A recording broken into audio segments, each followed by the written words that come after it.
writers who become rich and famous don't need inspiration or talent. They use specific, repeatable practices that force a breakthrough. So these are the 7 principles you need to write better than most people ever will. Principle number 1, be ready to massacre your work. Herman Melville rewrote Moby Dick, a very long novel, 3 times. Still, so many people hold on tightly to their writing as if good is only going to come that one time, and that's completely not true. Rewriting can feel like a waste, but it's not, because it advances you, gets you closer to the writing, the better version of the writing. That becomes the standard. So writing is constant experimentation. You have little experiments running all the time. You're always experimenting with ways to phrase something.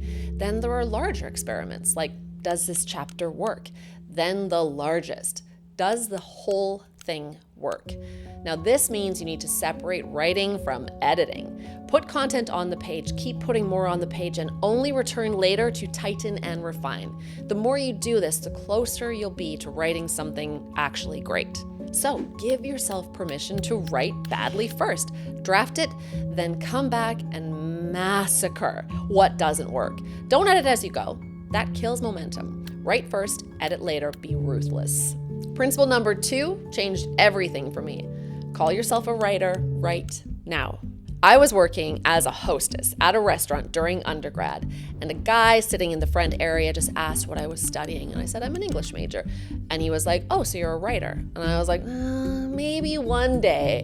He said, call yourself a writer, just do it now. You see, when you call yourself a thing, you're more likely to act that way and become that thing. This is James Clear's Atomic Habits principle. A dancer dances, a writer writes. If you identify as a writer, you ask, what would a writer do? Then you do that. This doesn't come naturally, but with time, I was able to start doing it.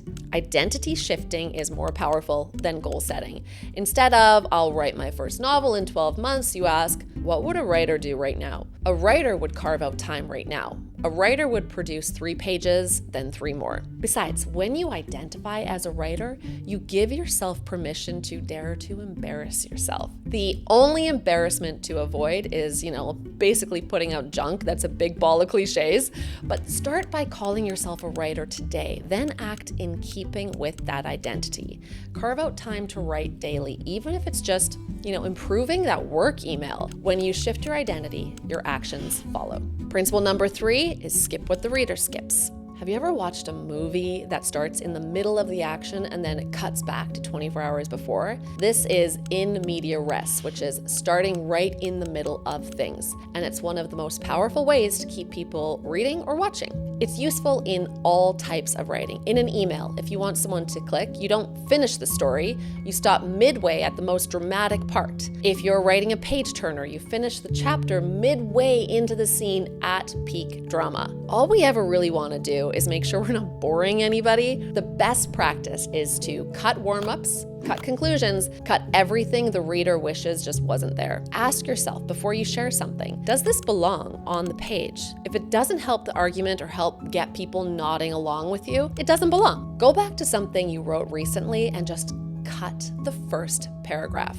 And then cut the last paragraph. 9 times out of 10, it's stronger because you've eliminated the warm-up and the unnecessary conclusion. Next up is principle number 4, destroy your cliches. I bet that you are overusing these as a writer. At the end of the day, trust the process, or even emotional roller coaster. We've all been there, but you need to be conscious about it and start cutting these phrases if you want your writing to be unique. These types of things, these conventions, are common in any artistic field, which is why musician and producer Brian Eno created a list called Oblique Strategies that was then turned into a deck of cards. In this deck, there's a strategy called Every Line Has 2 Sides, and that can fix this problem. So, for example, if you're stuck on the phrase emotional roller coaster, okay, visualize its inverse.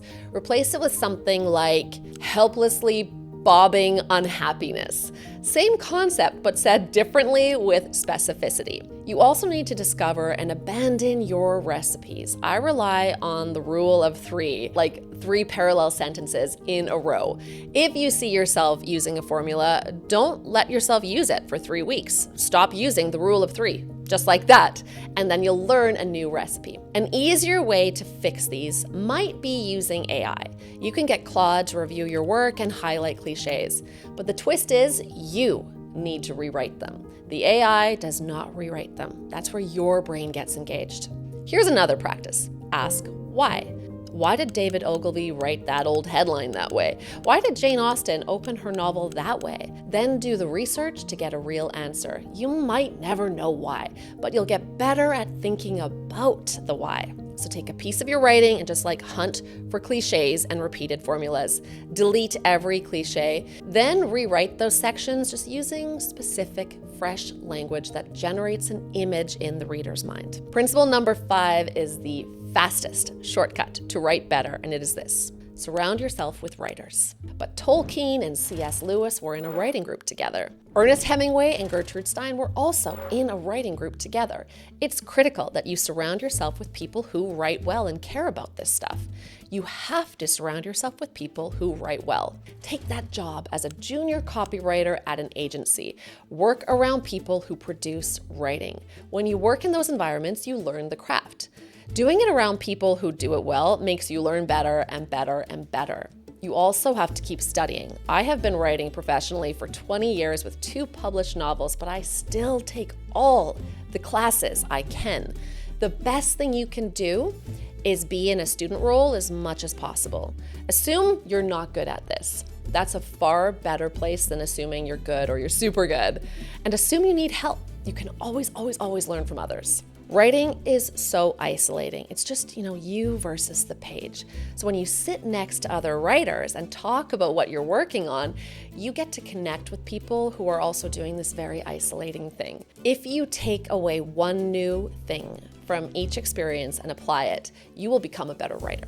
So find a writing group, take a class, or join a community where writers gather. Show up as a student, absorb everything, and practice what you learn immediately. Principle number 6, use AI to challenge you, not replace you. There's this idea that AI is just going to replace all writers. And in fact, it's already replaced some. But the ones it replaced didn't understand that AI should do about 75% of the job. I mean, the boring, the painful work. That leaves you as the writer to do the remaining 25% twice as well, 10 times as well. The strategy, the creative thinking, the big ideas, even interviewing customers, all of the things that matter. I use AI, I use Claude as a devil's advocate. I upload my brief, my solution design, my copy, survey responses, everything. Then I ask Claude to challenge my copy line by line, to give me the objections that my persona would have. But to do the last 25% twice as well, you need to keep training your brain. The easiest way to do this is to read everything. Cereal boxes, shampoo bottles, poetry, essays.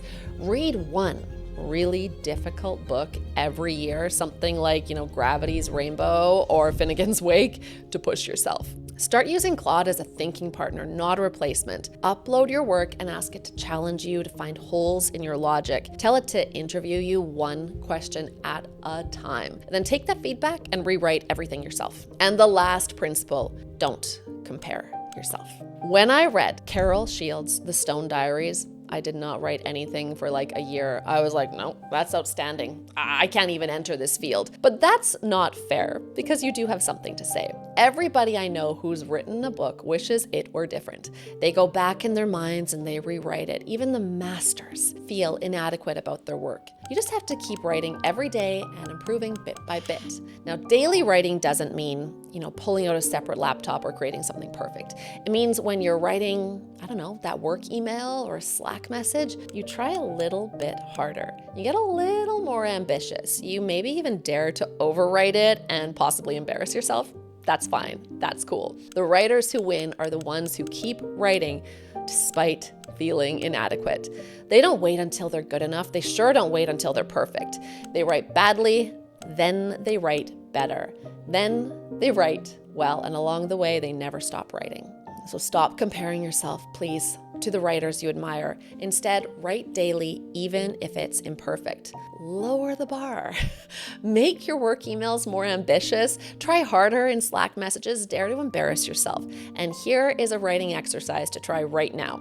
Okay, so this is from a book called Steering the Craft by Ursula K. Le Guin, which I'm probably saying wrong. The writing exercise is called Being Gorgeous. So your job here is to write a sentence that's meant to be read aloud, in which the words you choose, the punctuation, and the structure of the sentence sound like the thing you are describing. So if you're describing building a wall out of bricks, how would you write the sentence so the sentence itself sounds, when read aloud, like the slow, staggered, labored, patterned process of building a wall with bricks? This is the example that Le Guin gives in her book. She slipped swift as a silvery fish through the slapping gurgle of sea waves. It sounds like the image it's meant to bring to mind. That's what you want to do. That's your writing exercise. If you like this video, please like and subscribe. And if you want to learn how to articulate your words like the top 1%, watch this video next.